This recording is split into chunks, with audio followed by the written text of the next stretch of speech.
Hello दोस्तों, स्वागत है आपका अपना यूट्यूब चैनल जेके कॉम्पिटिटिव क्लासेस पे। तो आइए आज हम लोग बिहार एसएससी के रिगार्डिंग कुछ न्यू इन्फॉर्मेशन देखते हैं। और बिहार एसएससी के रिगार्डिंग इससे पहले हमने एक वीडियो बनाया है कि आपका वैकेंसी कब आएगा, है ना। इसके लिए आप लोग तैयार हो जाइए।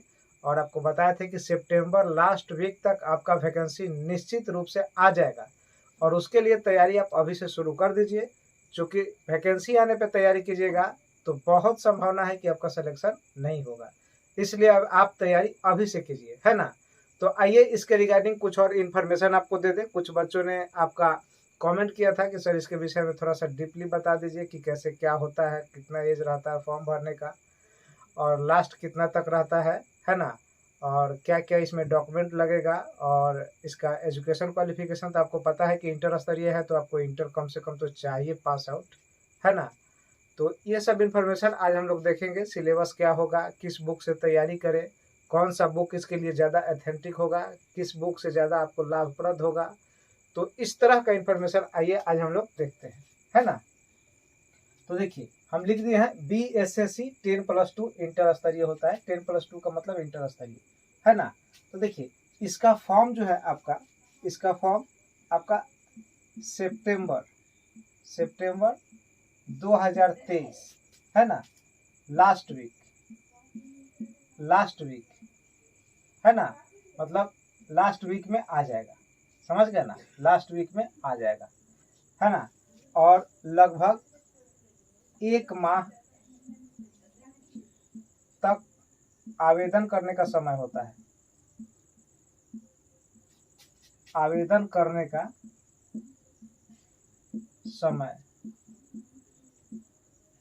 समय लगभग कितना दिन रहेगा, 1 माह तक। 1 माह तक आवेदन करने का समय लगता है। तो अगर सितंबर लास्ट वीक में आएगा तो अक्टूबर लास्ट वीक तक आवेदन होगा, है कि नहीं। और इसका एज क्या रहेगा, है ना। एज तो एज आपका रहेगा मिनिमम 18 और मैक्सिमम कितना रहेगा 30, है ना। मिनिमम 18 और मैक्सिमम कितना रहेगा 30।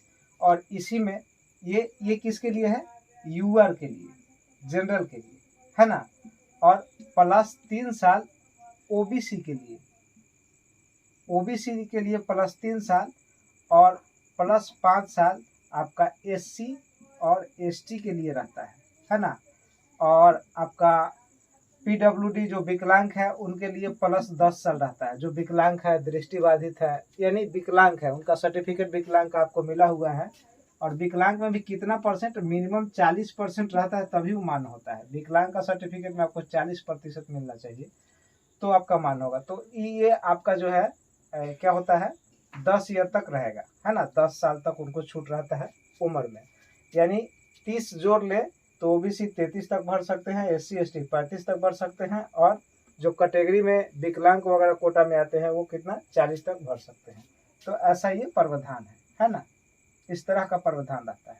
आप इस तरह तक फॉर्म भर सकते हैं। उसके बाद आपका ये सिलेबस क्या होगा, है ना। सिलेबस, है ना।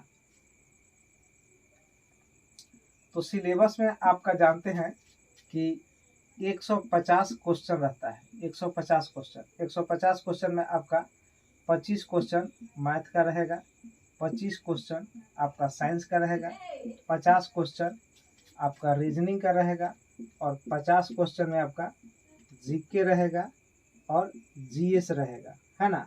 जीएस का मतलब क्या है, जीके और जीए कह सकते हैं। जीए का मतलब है जनरल अवेयरनेस, करंट अफेयर। यानी 150 टोटल प्रश्नों रहेंगे। 150 में 25 मैथ, 25 साइंस, 50 आपका रीजनिंग और 50 क्या रहेगा जीके, और उसमें करंट अफेयर ज़्यादा नहीं 10 रह सकता है, मैक्सिमम 10 रह सकता है। ऐसे 7-8 ही होता है ना। आपका इसमें पीटी होगा, है ना। और पीटी में फिर मेंस होगा, पीटी होगा और फिर मेंस होगा। तो पीटी में भी 150 प्रश्न ही रहेंगे और मेंस में भी 150 प्रश्न ही रहेंगे। और सिलेबस में कोई अंतर नहीं, जो पीटी में सिलेबस रहेगा वही मेंस में। क्वेश्चन का नंबर जो पीटी में रहेगा जिस विषय से, उतना ही क्वेश्चन उसी विषय से मेंस में भी रहेगा। लेकिन मेंस में +1 जुट जाएगा आपका हिंदी, है ना। हिंदी जो है ये केवल क्वालिफाई होता है, हिंदी केवल क्वालिफाई मतलब इसमें 30% आना चाहिए 100 में, ये मेरिट में नहीं जुड़ते हैं, केवल क्वालिफाई रहता है। ये इसलिए बिहार सरकार पेपर लेता है कि आपको बिहार में हिंदी भाषी क्षेत्र है तो हिंदी का ज्ञान है कि नहीं, हिंदी का नॉलेज है कि नहीं, ये सब काम काज आपको हिंदी में करना है। तो इस तरह से आपका सिलेबस रहेगा, है ना। और सिलेबस में आपको और एक चीज़ बता दे कि पूरे बिहार में लगभग 534 ब्लॉक है, 534 ब्लॉक है, और 534 ब्लॉक में आपका टोटल पोस्ट लगभग 10,000 प्लस रहेगा। ऐसे तो इन्फॉर्मेशन है कि 20,000 के आसपास वैकेंसी रहेगा, लेकिन हम मान के चलते हैं कि 10,000 प्लस, अब जितना अधिक दे दे इस तरह का वैकेंसी रहेगा। और इसमें बताए थे आपको कि पंचायत सचिव और क्या होता है, पंचायत सचिव तो रहेगा ही, और पंचायत सचिव के साथ साथ आपका क्या रहेगा, राजस्व कर्मचारी।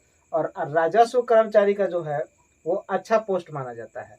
आप जानते होंगे कि जितना जमीन है ब्लॉक स्तर पर जो सीओ के अंडर आता है, जिसमें दाखिल खारिज करना हो, रसीद काटना हो, मोटेशन करना हो, जो भी काम है जमीन से संबंधित वो सब राजस्व कर्मचारी करते हैं।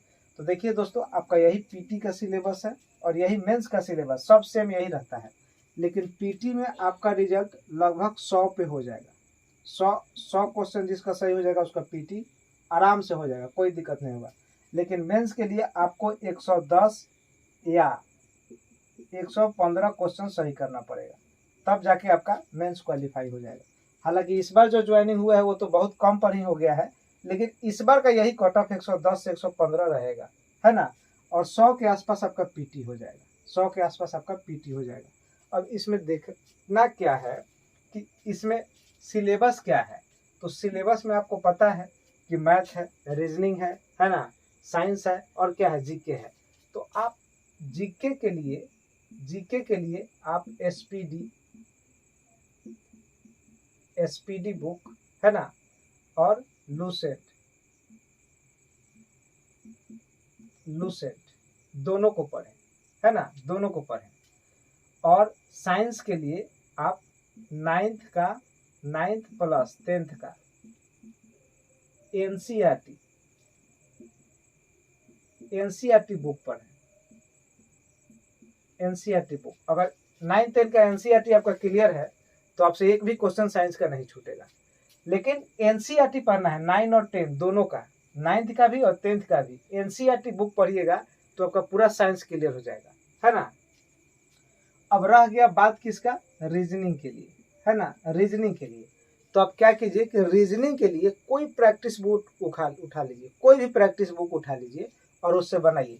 जैसे आपका यूथ का आता है ना, यूथ का आता है ना, एमबी प्रकाशन का आता है ना, लूसेंट का भी आता है ना।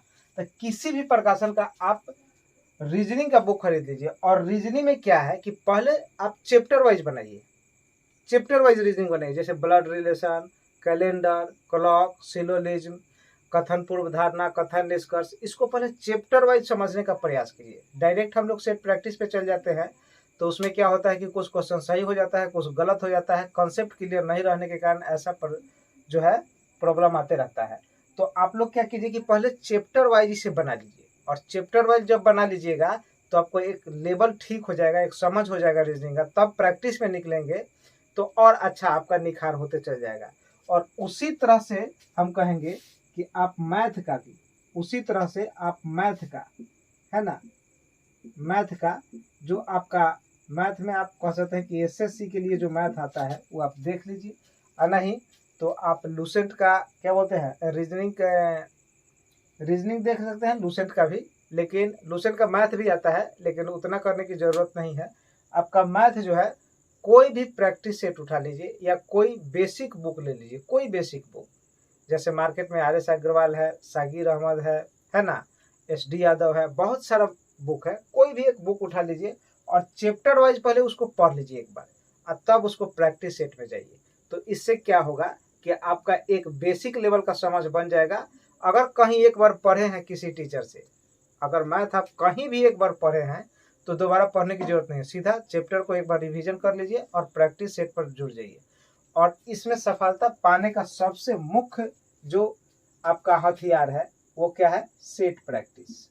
सेट, एक सेट पर डे बनाइए, है ना, पर डे, है ना, पर डे एक सेट बना दीजिए। और एक सेट पर डे बना दीजिएगा तो उससे क्या हो जाएगा कि जितना विषय इसमें पूछ रहा है सबके विषय में ज्ञान हो जाएगा, है ना, सबके विषय में ज्ञान हो जाएगा। प्लस सेट में कितना मार्क्स आ रहा है उससे आपको अंदाजा मिल जाएगा, और इस कट ऑफ से आप कितना दूर या कितना नजदीक रह रहे हैं ये भी पता चल पाएगा। तो इस तरह से आप लोग पढ़े तो हमें उम्मीद है कि सफलता अवश्य मिल जाएगा, है ना। और अभी से ही लग जाए, अभी से ही इसके लिए लग जाए। और ये बहुत अच्छी वैकेंसी होती है, क्योंकि बिहार एसएससी का जॉब बहुत डिमांडेड जॉब है, और इसकी वैकेंसी जो है जल्दी जल्दी नहीं आता है। आपको पता है कि इससे पहले जो आया था वो वर्ष 2014 में आया था, अब देखिए वर्ष 2023 में आया। तो आप यहाँ से यहाँ तक देख लीजिए कितना लग गया, 14 और 6 20 और 2 22, लगभग 9 वर्ष। कितना? 9 वर्ष, है ना। 9 वर्ष के बाद ये वैकेंसी आ रहा है। तो इसलिए ये वैकेंसी बार बार नहीं आता है, तो बहुत लोग को मौका भी नहीं मिल पाता है। किसी किसी विद्यार्थी को तो एक ही बार मौका मिलता है, दोबारा मौका ही नहीं मिल पाता है ना। इसीलिए बोल रहे हैं कि आप लोग इस वैकेंसी के लिए एकदम संकल्प लीजिए और दृढ़ निश्चय करके पढ़िए, है ना। और आज का दिन आपका पता है कि 15 अगस्त है, और 15 अगस्त का आज 77वां जो है स्वतंत्रता दिवस है। और इसी स्वतंत्रता दिवस के अवसर पर आप लोग संकल्प लीजिए कि बीएसएससी जब भी आपका परीक्षा ले आप अभी से तैयारी कीजिएगा, और इसमें एक सीट आप अपना सुनिश्चित कर लीजिए। और एक सीट सुनिश्चित करने का आपको तरीका बताएं कि आप देखिए, जीके के लिए एसपीडी और लूसेंट 2 बुक पढ़ना पड़ेगा, है ना। एसपीडी भी पढ़ना पड़ेगा, एसपीडी का सामान्य अध्ययन जो आता है वो पढ़ लीजिए, और लूसेंट भी पढ़िए, क्योंकि यहाँ से ऑनलाइन क्वेश्चन है, यहाँ से कॉन्सेप्टली क्वेश्चन है, दोनों पढ़ना होगा। साइंस के लिए 9 10 का एनसीईआरटी बुक कर लीजिए, यहाँ से आपका कितना क्लियर हो जाएगा। अगर इतना पढ़ लेते हैं तो साइंस में कोई दिक्कत नहीं रहेगा। रीजनिंग के लिए यूथ पब्लिकेशन का या एमबी पब्लिकेशन का या लूसेंट पब्लिकेशन का किसी भी एक पब्लिकेशन का एक बुक खरीद लीजिए। ज़्यादा मोटा बुक खरीदने की जरूरत नहीं, एकदम पतला बुक खरीद लीजिए और उसको चैप्टर वाइज प्रैक्टिस कर जाइए। अगर कहीं नहीं पढ़े हैं तो, अगर किसी टीचर से आप कभी पढ़े हैं तो जो कॉपी में आप लिखे होंगे आप उसको एक बार नोट्स बनाए होंगे तो रिवीजन कर लीजिए, है ना, जल्दी से रिवीजन कर लीजिए।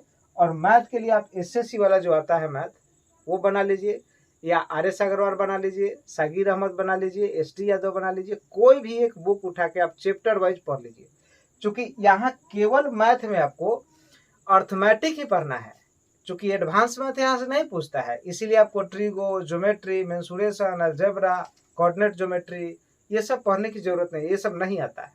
इसमें केवल अर्थमेटिक आता है, जिसमें percentage, profit and loss, CI, SI, partnership, है ना, एलिगेशन, ये सारा चैप्टर आपका आता है ना। टाइम एंड डिस्टेंस वगैरह, ये सब टाइम एंड वर्क वगैरह का ये सब क्वेश्चन आता है। तो इस क्वेश्चन को आप ठीक कर लीजिएगा, और इसको ठीक करने में ज़्यादा समय नहीं लगेगा। तो इतना अगर कर लीजिएगा तो आपको एक सब्जेक्ट का ज्ञान हो जाएगा। उसके बाद सेट बनाइएगा तो सेट में भी काफ़ी क्वेश्चन बनेगा, और जब सेट में क्वेश्चन सही होता है तो सेट बनाने में मज़ा आता है। और एकदम दोस्तों लग जाइए इस वैकेंसी के लिए, क्योंकि ये वैकेंसी बार बार नहीं मिलेगा मौका, है ना। इसीलिए इस पर एकदम जी जान लगा के भिड़ जाइए, है ना। एज तो आपको समझा ही दी, एज क्या रहेगा, सिलेबस क्या रहेगा, हर चीज़ समझा दिया है। तो ठीक है दोस्तों, आज के लिए इतना ही। और इस वीडियो को जो लोग पहली बार देख रहे हैं चैनल को सब्सक्राइब कर ले, लाइक कर दे, और अधिक से अधिक अपने मित्रों के पास शेयर करें। हो सके तो ज़्यादा से ज़्यादा करें, है ना। और कम से कम 5 विद्यार्थी को तो ज़रूर शेयर करें, कम से कम 5 विद्यार्थी को शेयर करें। और आपके पास ये शेयर कर दीजिएगा तो इससे क्या होगा कि ये इन्फॉर्मेशन बहुत लोगों को मिल जाएगा, है ना। तो ठीक है दोस्तों, आज के लिए इतना ही। Best of luck, good night.